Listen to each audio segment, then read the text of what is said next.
ask yourself at the end of this discussion today is, what's the point of trying today if I don't see results tomorrow? Allow me to get into it and explain exactly why your actions today will benefit you in the long term. Let's get into it. We're going to start things off with a quick thank you. I really appreciate you guys joining today's discussion.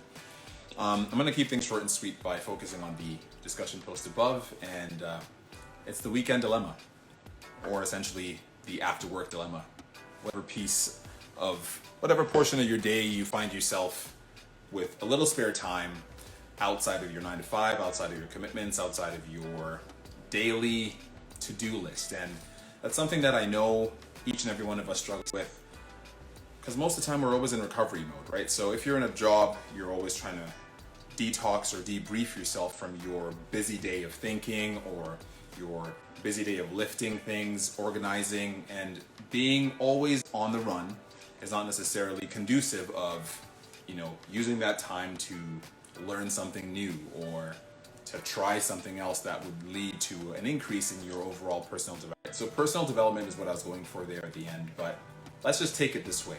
I by no means want us to take the items in the lazy list as items that we shouldn't do, because at the end of the day, recovery is necessary, detaching is necessary, and these items are sometimes, in most cases, necessary for us to bounce back in full force and ready for the next week and its list of items or requirements that are necessary, right? So let's just take a look at the two lines, the lazy and the learning line or list, and contrast them. So if you're talking about the first one on the item that talks about sleeping in late, challenging yourself to essentially wake up early so that you can take full advantage of your weekend is something that you can do.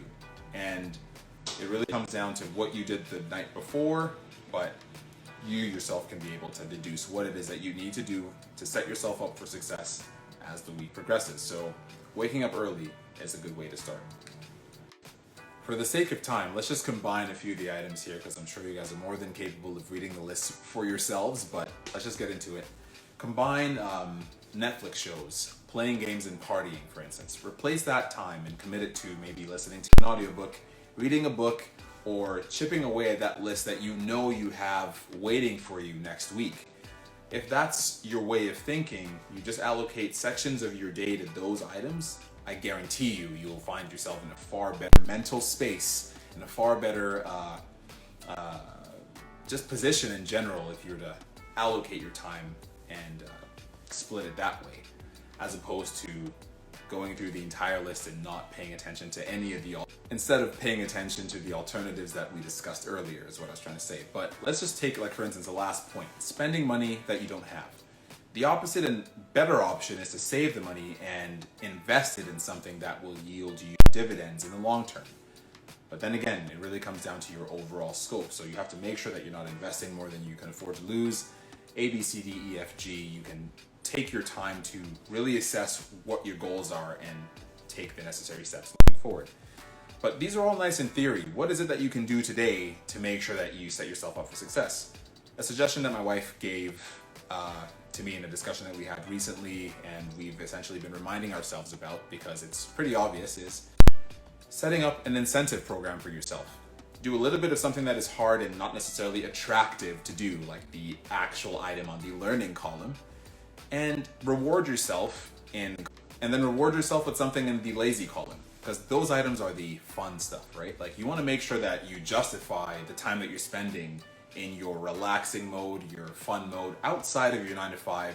And this is for that overproductive, overachiever kind of mentality that you will essentially develop over time as you continue trying new things and pushing your limits in your overall personal development. But yeah, just set it up this way. Try something hard, reward yourself with something fun. And then the more you do that, the faster, like for instance, reading a book, 2 chapters of a book that you found is actually helpful and will sharpen your skill in your job or in your overall maybe business endeavor that you're trying to embark on. If you apply that to the incentive program, you essentially find yourself completing the book because you created a kind of environment of balance where you read a few chapters and you rewarded yourself with something fun. You read a few chapters, you rewarded yourself with something fun. Or you listen. Whatever that list is, whatever that item is for you, just make it a fun process of accountability. That way you don't burn out. That way you don't see yourself failing or choosing to give up when things get tough. because balance is important, your health is important. You have to just set up systems that will guarantee your success in the long term. That's the end of it. I'm hoping this conversation and this discussion helped you understand a better way of addressing the whole item or process of tackling the dilemma of your weekend and how you spend the time over your weekend or that downtime in your weekday. There are many ways that you can essentially find yourself in a better position a year from now if you take certain little steps over a consistent period of time. So I'm confident that you have what it takes to make it happen. And as always, if you have any questions, don't hesitate to DM us. Don't hesitate at all to send us a message, and we'll be more than happy to oblige and engage in such conversation because it is productive. And that's the mindset that we challenge ourselves to develop on a daily basis. But I have a plot twist for you. Over the course of the past few months, I challenged myself to set up a YouTube channel, and that's where we've been posting most of our previous sessions. It's right now gaining a little bit more momentum, and we'll be transitioning our posts as opposed to keeping them in the highlight section. We'll just send them over to YouTube. So essentially, follow our soon to be announced podcast, Future Trend Today, and that's a currently operating YouTube channel which you can check out. There's a bunch of fun videos on there in finance, economy, everything to do with money, because I'm really excited, or I'm an enthusiast of that kind of content and information, and I believe it'll be of value to a lot of people. So if you're watching this, I guarantee you're one of them.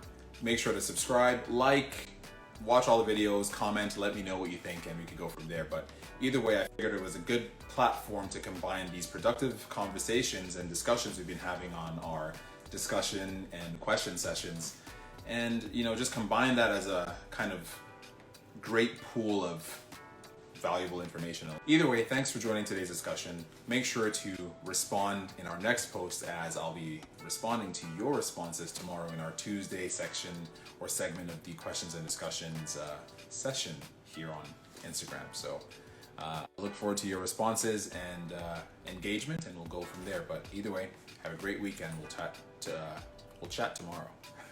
Peace.